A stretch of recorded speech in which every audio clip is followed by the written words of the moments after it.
You're going to love it! I really doubt that, Joker. Shush.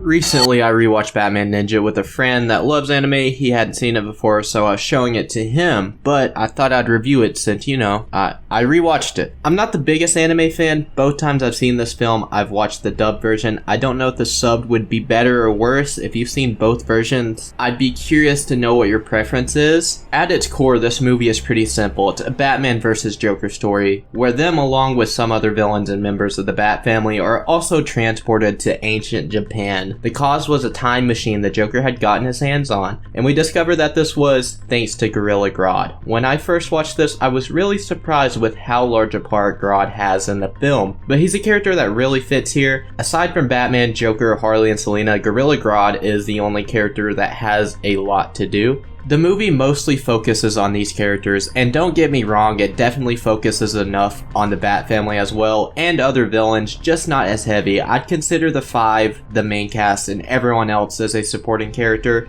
In the Bat family's case, you do get a decent amount of Nightwing, Red Hood, and Robin. And Red Hood is the only one I feel is worth talking about here, mostly because of what his portion of the movie dealt with, that being an extremely pivotal point in the film. So if you haven't seen Batman Ninja and you want to, I'd probably head out right about now. Fair warning, before I get to the flower scene, I'll cover the battle that took place moments before. Batman and Grodd decide to team up in order to take Joker down. They surround him and Harley in the water. It seems Joker has their number though, because he has plenty of artillery on deck. I really like the design of Joker's goon in this movie, by the way. I like the design of most characters. They are pretty unique given this is the only Batman anime thus far, and none of them, other than Bane, who is a sumo wrestler, look different from their comic book counterparts, and even then, he's still unmistakably Bane. But back to the Joker's ship. Joker believes he, Harley, and his men have gunned down the entire Bat family and is mocking Batman for it all. But all Joker had shot were decoys, and a big battle upon the ship ensues,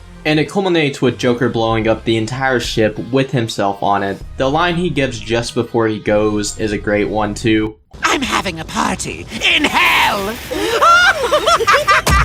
Joker, no!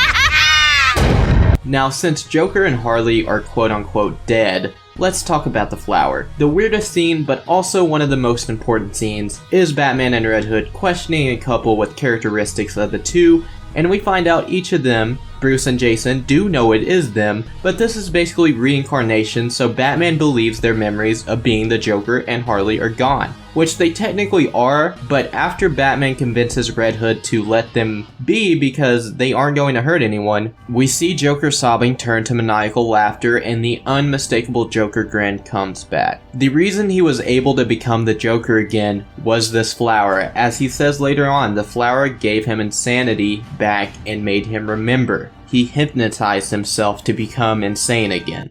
And this little flower was the trigger to snap me back to insanity! Also, I don't exactly remember where it is in the film specifically, but Batman has a line saying that the madness within Joker is the side of himself he's never been able to hide.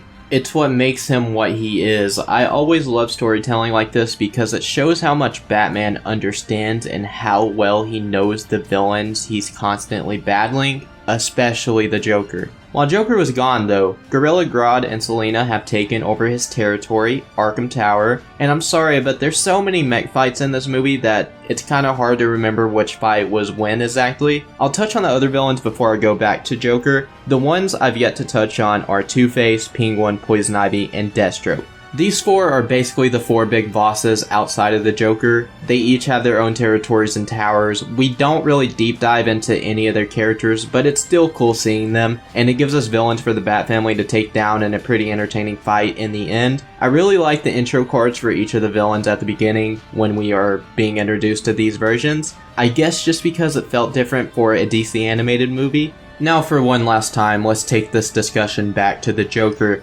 He is back, ready to wreak havoc. Batman has donned a new suit. He's now in the ninja armor for the final confrontation with Joker. This is when we witness a giant Joker mech tower versus bats and monkeys that have taken the form of a gigantic Batman. The Batman design is very classic here, which I appreciate. He destroys Joker's mech, and we get really the first one-on-one fight between Batman and Joker in the movie. And I've gotta say, I really enjoy this fight. I think it's probably the best action piece in the whole film.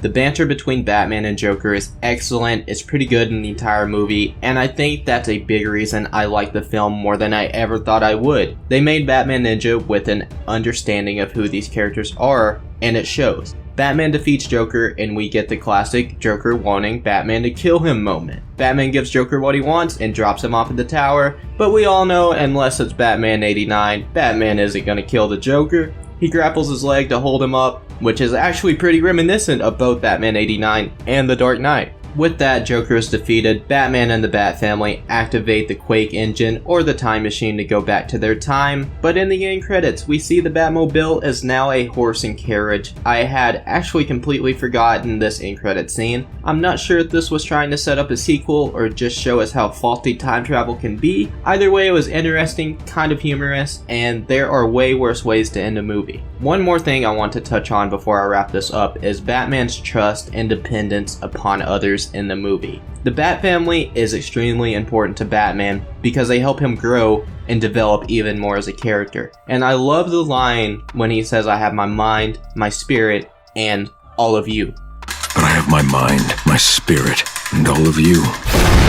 I think depicting how much the characters who are close to Batman do for him and how much they help him internally or externally was handled really well here. Even if none of these characters did anything big that stood out in this movie, they are still important to have. As I said at the beginning, I'm not the biggest anime fan. I have nothing against it by any means. It has just never been anything I've gotten into, and I'm glad to say that this movie is still a pleasant surprise. It was just as good on rewatch as it was the last time I watched it, if not better. And I do like the animation in this movie for the most part. The still backgrounds and sketch 3D characters just work. I think a lot of my enjoyment of the movie comes from the Joker though. I love how unapologetically insane he is. It could come off as over the top at times, but Tony Held does a great job with his delivery. For a letter grade, I'm giving it a B. It's surprisingly good for me personally. I also forgot to mention, there's a shot at the end of the movie that's parallel to one at the beginning. Both involving Batman and Joker, but their roles are reversed. At the start of the film, Joker appears behind Batman and has the upper hand. Near the end, Batman appears behind Joker and gains the upper hand in their final confrontation. I'm just always a sucker for moments that call back to an earlier moment in a film. Whether it's a line of dialogue or a certain shot like it was here. With that, let me know what you thought about Batman Ninja down in the comments below. Be sure to like, share, and subscribe if you enjoyed the video. Thank you so much for watching. I will see you guys next time. Don't you know how bad razor-edged fighting fans are for the environment? You're the one who keeps throwing them!